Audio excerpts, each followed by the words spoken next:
Hi friends, you're watching Faint Signals from Vegas. So today I wanted to talk about something I saw on Russell Brand's video channel, his podcast, and it was Karamo Brown, who is from Queer Eye. He seems like a very nice man, and he was talking about how to become a better man, whatever that means, or how to become a more loving man. That's probably more the case, which is very good, of course. But he was talking. There was one part where, and I've heard this before with different celebrities that talk about this issue.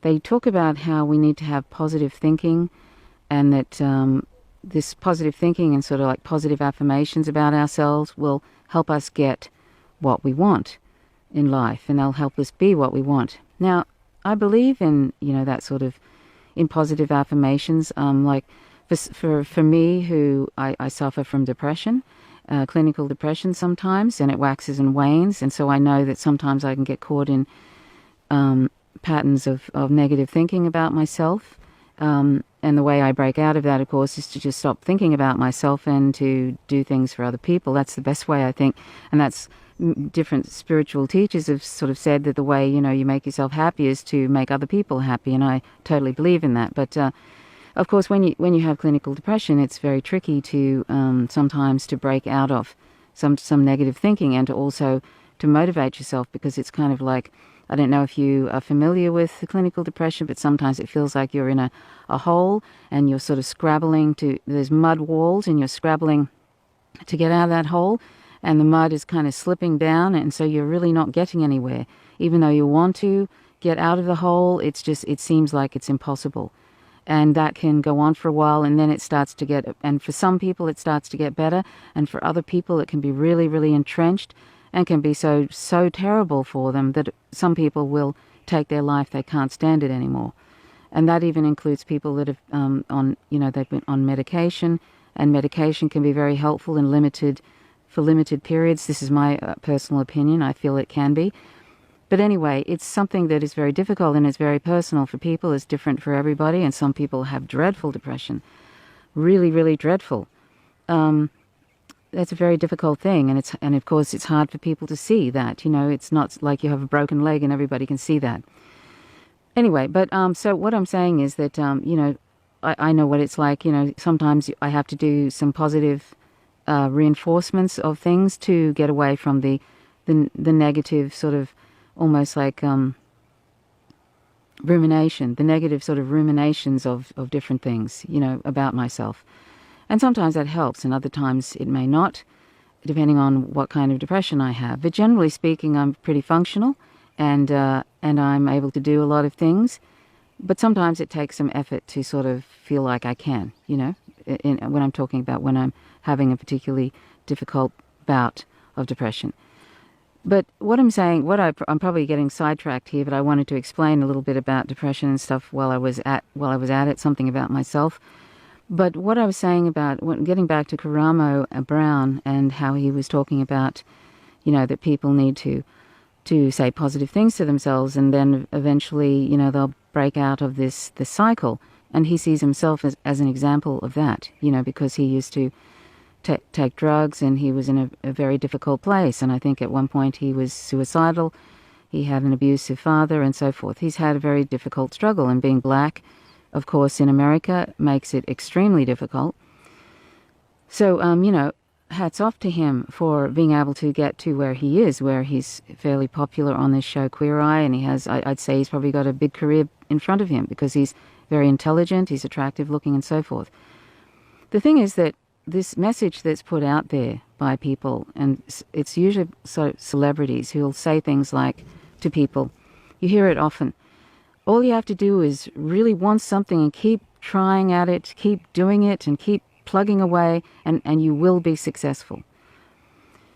Now, I find that sort of like a dangerous kind of a message, because there, like, for example, just looking, say, at Karamo, if he wasn't tall and attractive looking, and if he didn't look like he did, and he wasn't intelligent and so forth, and charismatic, he probably would never have gotten on that show, Queer Eye. and he would not be popular, and it doesn't mean that he wouldn't be the same person he is right now, but he just wouldn't have gotten on that show. There are restrictions to this idea. Like, for example, that idea of The Secret that Oprah Winfrey used to put out, that, like, if you believe something, it will happen. And if it doesn't happen, it's because you didn't believe in it. That actually, in some ways, sort of shames people who are maybe stuck in in serious poverty, or they're stuck in a situation that they cannot change, and all the positive thinking in the world isn't going to change that situation for them. They might be able to some way escape it, but positive thinking isn't enough, particularly if you're, say, a black person or if you're a trans person. There are restrictions and social pressures and social discriminations and so forth, and government oppression, like structural racism and all of that, or in the case of Palestinians, apartheid and dreadful conditions for Palestinians. They're not treated as human. There's all these kind of things. And when people, celebrities, say things like that and put out this idea that all we need to do is have positive thinking, that sort of puts the onus, instead of looking at the root of a lot of these discriminations and oppressions, whether they're structural, whatever, and looking at neoliberalism as well. Instead of looking at some of these causes of what causes people to feel despondent or to get depressed and so forth, it's not looking at that, the causes. It's sort of treating these symptoms as if it's some sort of individual responsibility that we're going to have to snap out of negative thinking. Like, I could want to be, I don't want to be a ballerina, but I mean, like, I can wish to be a ballerina all I want. Or I can wish to be, you know what I mean? And that's not going to happen. It's not going to happen because I don't have the skills to do that. It's not going to happen because of my age. There's a whole lot of reasons why it's not going to happen, and all the wishing and positive thinking in the world and believing I could be a ballerina, it isn't going to happen. So it's sort of like, in the relationship to, say, The Secret, which was this book that sold a whole bunch of, made the person who wrote it very, very wealthy, I imagine, and it was pimped around all over the place in all these celebrity shows. I mean, it basically, it comes down to this: it's your responsibility individually to, if you don't believe in something, it isn't going to happen for you, and it's your fault.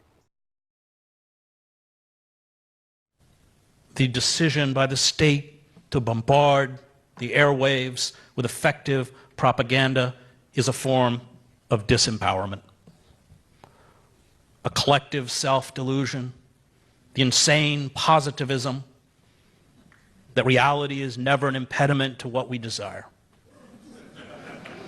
You get it from Hollywood, from Oprah, from positive psychologists, from the Christian right. And it's all a lie. And that's kind of, I'm not saying that Karamo in this interview, I'll see if I can actually find the little part where, I think the whole message is in there somewhere in this interview with Russell Brand, but I'll see if I can find the part where he sort of was saying that. But, when he sort of puts out this message that, it's ultimately, how we feel about things, how we think about things, and he says he does these positive affirmations every night about himself, which is great, and I do believe in, the mind is very powerful, but there are limitations to the sort of things that can happen, even with those positive things. And I find that, I feel like, and I'm looking at this now in a general sense, I feel like this sort of message basically keeps the masses in this sort of state of that there isn't a structural problem. This message that is put out there by wealthy celebrities, right, who then become part of the oligarchy. They become part of the 1%, or they may already be the 1%, as in like Oprah Winfrey. Karamo, I'd say at this point, is quite wealthy, and he'll be very wealthy one day. But I feel like it puts out this message that, it puts out a weird idea of what success is, because, success isn't necessarily what he might, like what some people might think it is. being wealthy or famous or being the top of your field of, say, baseball or something, that might be somebody's idea of success. It's not my idea of success. My idea of success is anyone who cares about what's happening on the planet and cares about the vulnerable. And that means either humans or non-humans. And if you care about the vulnerable non-humans, then be vegan and educate others to be vegan. And if you care about humans, be anti-war and anti-imperialism and, be anti-racism and so forth. But actually actions are very important. That's my idea of success, of individual success, and being kind to others and being loving and just trying to make the world a little bit better before we leave. That's my idea of success. I don't know what, but this whole thing that is put out by celebrities who are often part of the 1% is in some ways almost like in this reinforcement of a narrative, almost like the reinforcement of the narrative that if you're poor, it's your fault.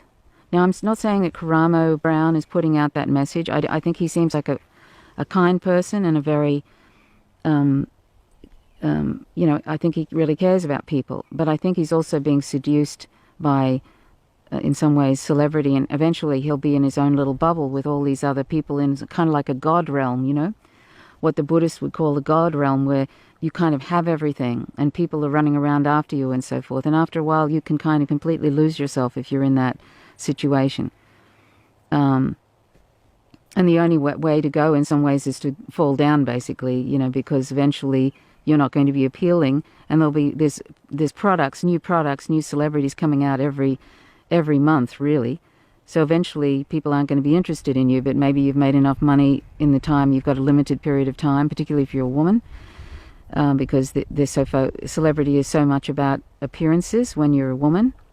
Anyway, but I'm getting off the track here, but I sort of feel like that this thing that keeps being put out there, and I've been watching this for a while and over the years and noticing this, all you have to do is believe, and if you don't believe, then it's not going to happen, is sort of like feeding into that whole thing. Instead of, it's pretending like there isn't a structural cause like neoliberalism or structural racism or something like that.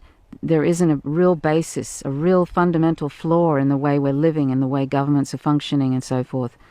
The way society now is structured, and it favors certain races and not others and so forth. Favors white people and not other people. There's a whole bunch of stuff. There's heterosexism, that favors, like heterosexuals, it'll favor that, and other gender diverse people and trans people are sort of excluded, in some way.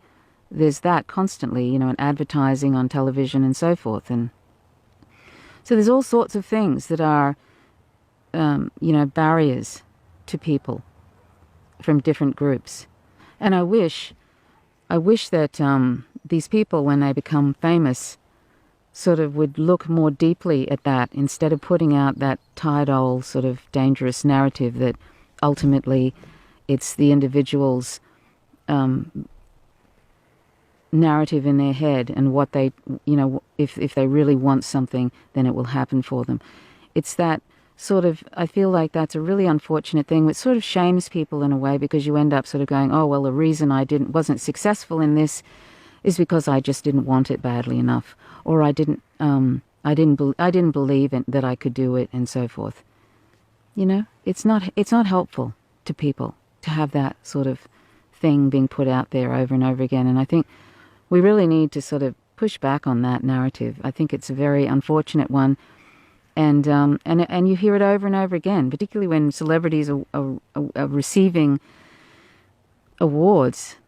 And they'll sort of say things like, oh, now everybody out there, all you have to do is just believe in it and keep plugging away and it will happen.